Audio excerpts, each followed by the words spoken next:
আসসালামু আলাইকুম, কেমন আছেন সবাই? অনেকদিন পরে রান্নার একটা ভিডিও নিয়ে চলে আসলাম। আমার নিজের খুব পছন্দের এবং আমার বাসার সবাই খুব এই রান্নাটা পছন্দ করে।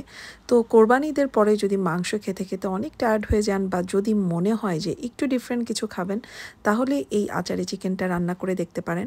অনেকেই অনেকভাবে রান্না করেন, বাট আমি আমার স্টাইলে রান্না করলাম। আশা করি রেসিপিটা আপনাদের ভালো লাগবে। আর এই রেসিপিটা ভাত, পোলাও, বিরিয়ানি, রুটি, পরোটা, খিচুড়ি আপনি যাই চান না কেন সব কিছুর সাথে খেতে পারবেন। কারণ এটা খুব কি বলবো, এটা রুচি বাড়িয়ে দেয়, খাওয়ার রুচি বাড়িয়ে দেয় এবং যেহেতু আচারি চিকেন, আচারের একটা ফ্লেভার আছে তো সব কিছুর সাথেই যায়। একবার রান্না করলে দেখা যায় যে বাসার ছোট, বড়, বয়স্ক সবাই খুব মজা করে খায়। তো আর কথা না বাড়িয়ে আমি রেসিপিতে চলে যাচ্ছি। একটা প্যানের ভেতরে আমি ফার্স্টেই জাস্ট সাদা সয়াবিন তেল দিলাম। সেখানে প্রায় ৬-৭টা শুকনো মরিচ আর ১ টেবিল চামচ পাঁচফোড়ন। এগুলো দিয়ে সাথে, সাথে আমি পেঁয়াজও দিয়ে দিলাম।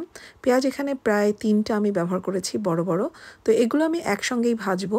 অনেকেই পাঁচফোড়নটা আগে দিয়ে একটু ভেজে নেন। তাতে অনেক সময় এই ধরনের কারি লাস্টের দিকে একটু তেতো ভাব চলে আসে বা যদি একটু থেকে যায় তরকারি, আমরা যদি জাল দিই তখন একটু বেশি তেতো হয়ে যায়। তো আপনি যদি এভাবে ভাজেন তাহলে ওই তেতো ভাবটা আসবে না। দেখতেই পাচ্ছেন পেঁয়াজটা হালকা একটু নরম করে আমি একটু টমেটো কুচি দিয়েছি। টমেটো কুচি দিয়েছি প্রায় ৩টে। তারপরে একটু উপরে লবণ ছিটিয়ে দিয়েছি এবং অল্প সময়ের জন্য একটু ঢেকে দিয়েছিলাম যেন টমেটোটা একটু সফট হয়ে যায়। টমেটোটা সফট হয়ে গেলে এখানে দিয়ে দিলাম ২ থেকে ৩ টেবিল চামচ আদা বাটা আর ২ টেবিল চামচ হচ্ছে রসুন বাটা। এরপরে আমি একটু ঢেকে দিয়েছিলাম যেন এই ব্লকগুলো একটু সফট হয়ে যায়। কারণ এগুলো তো ফ্রোজেন ব্লক, একটু যদি ভাপ লাগে আর একটু ভেতরে যেহেতু টমেটোর গলানো পানি আছে, এগুলো খুব সহজেই সফট হয়ে যায়। তো এখন এগুলোকে একটু ভালো করে কষিয়ে নিচ্ছি।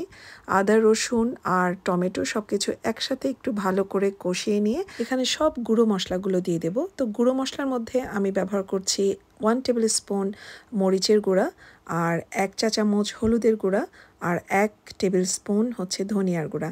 এখানে কোনো জিরার গুঁড়া আমি ব্যবহার করছি না। জিরার গুঁড়োটা আমি ব্যবহার করব একদম লাস্টে, ভাজা জিরার গুঁড়া। তো এখন আমি এখানে ৩ থেকে ৪ টেবিল চামচের মতো দিয়ে দিচ্ছি দই, টক দই। এটাকে একটু ফেটে তারপরে স্মুথ করে নিয়েছি। এরপরে ভালো করে মশলাগুলোর সাথে দই মিশিয়ে কষিয়ে নেওয়ার পালা।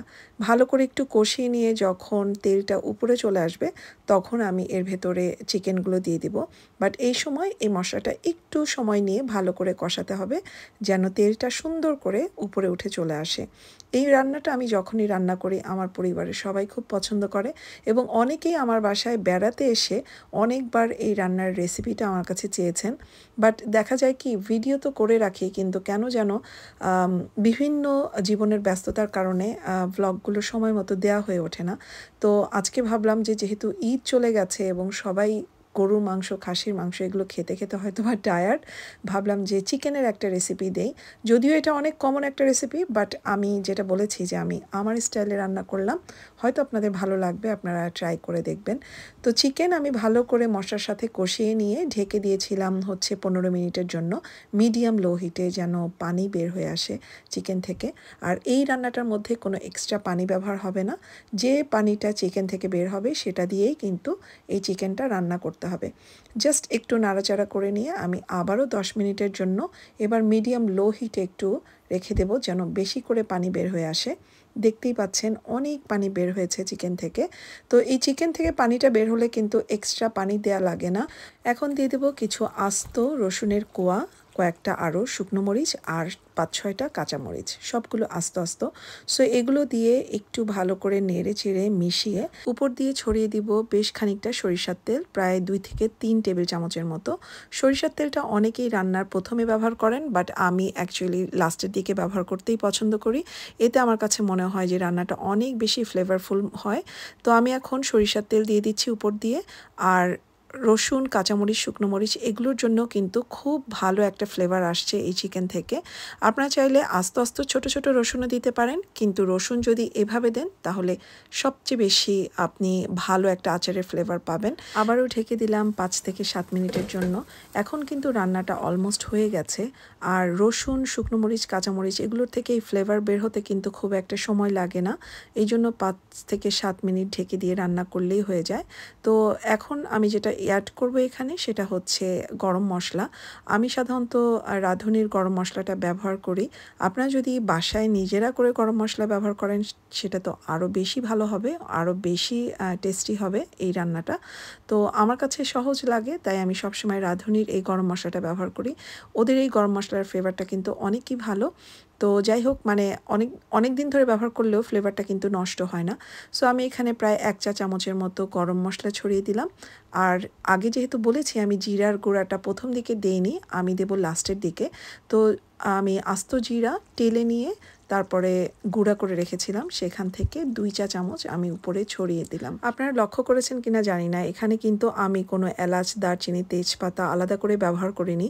সো লাস্টের দিকে এই গরম মশলার গুঁড়াটা আর এই ভাজা জিরার গুঁড়াটা দেওয়ার কারণে এই রান্নার টেস্টটা একদম অন্য লেভেলে চলে যায়। এখন যেটা করব, এই যে গরম মশলার গুঁড়া আর ভাজা জিরার গুঁড়াটা ব্যবহার করেছি সেটা একটু ভালো করে তেলের সঙ্গে মিশিয়ে নেব। তো চামচ দিয়ে আমি আস্তে আস্তে মিশিয়ে নিচ্ছি যেন একদম পুরো গ্রেভিটার ভেতরে এর ফ্লেভারটা চলে যায়। এখন জাস্ট এটাকে 2 থেকে 3 মিনিটের জন্য আমি একটু ঢেকে দেব যেন একদম ভাপে চিকেনের গায়ের ভেতরে বা ফ্লেভারটা একদম গ্রেভির ভেতরে খুব সুন্দর করে মিশে যায়। একটু ঝাঁকিয়ে ঝাঁকিয়ে আমি আবারও ভালো করে মিশিয়ে নিচ্ছি। রান্না কিন্তু হয়ে গেছে। একদম লাস্টে আমি যেটা অ্যাড করব সেটা হচ্ছে 1 চা চামচ চিনি। এই চিনিটা দিলেই কিন্তু এই আচারি চিকেনের টেস্টটা একদম পরিপূর্ণ হবে। অনেকেই চিনি পছন্দ করেন না, বাট সেই হিসাবে আমি বলবো যে খুব সামান্য হলেও দিয়েন যেন আপনারা প্রপার টেস্টটা পান। আর আচারের মধ্যে কিন্তু যে কোনো আচারের জিনিসের মধ্যে কিন্তু হালকা একটু চিনি আসে, এই জন্য চিনি না দিলে কিন্তু এটার প্রপার টেস্টটা আপনারা পাবেন না। বাট কম বেশি করে নিতে পারেন, সেক্ষেত্রে কোনো অসুবিধা নেই। তো চিনিটা ভালো করে একটু মিশিয়ে নিচ্ছি। রান্না শেষ। এখন আমি চুলোর জালটা নিভিয়ে দেব। আপনাদের যাদের কাছে এই রেসিপিটা ভালো লাগছে আমাকে অবশ্যই কমেন্ট বক্সে জানাবেন কেমন লাগলো। আর আরেকটা কথা, হয়তো আপনাদের মনে হতে পারে যে এই রসুনগুলো কীরকম যেন গোটা গোটা বেশি রয়ে গেছে বা কাঁচা রয়ে গেছে কিনা, একটু বেশি দেখা যাচ্ছে। আমার কাছে মনে হয় যে এই ধরনের রসুন দিয়ে বা আচারি যে কোনো জিনিস, সেটা চিকেন হোক, আমের আচার হোক বা গরুর গোশ অথবা ল্যাম, যেটাই আমরা আচারের স্টাইলে রান্না করি, সেখানে রসুন জিনিসটা যদি না দেখা যায় তাহলে কিন্তু আচার আচার একটা ভাব আসে না। তো রসুনগুলো কিন্তু একদম ভেতর থেকে সফট অ্যান্ড ক্রিমি এরকম একটা টেক্সচার ছিল। জাস্ট উপর দিয়ে আপনি গোটা গোটা দেখছেন। সো এটা দেখতেও ভালো লাগে, খেতেও মজা লাগে। আর বেশি সফট হয়ে গেলে কিন্তু নাড়ানাড়ি করতে করতে রসুনটা গলে যায়, সেই ক্ষেত্রে কিন্তু আপনার গ্রেভিটার টেস্টও চেঞ্জ হয়ে যাবে। সো সেই জন্য রসুনটাকে গোটা রাখা খুবই জরুরি। এই আচারি চিকেনটা যদি রান্না করেন তাহলে অবশ্যই একটা সাদা পাত্রে সার্ভ করবেন, দেখতে ভীষণ ভালো লাগে। আর দেখতে ভালো লাগলে খাবার খেতেও অনেক মজা লাগে, এটা আমি সবসময় বলি। যাই হোক, আজকের ভিডিও আমি এখানেই শেষ করছি। যারা আমার চ্যানেলে নতুন আছেন, don't forget to subscribe my channel. আর যারা আগে থেকে দেখছেন তাদেরকে অনেক অনেক ধন্যবাদ আমার সাথে থাকার জন্য। সবাই ভালো থাকেন। আল্লাহ হাফেজ।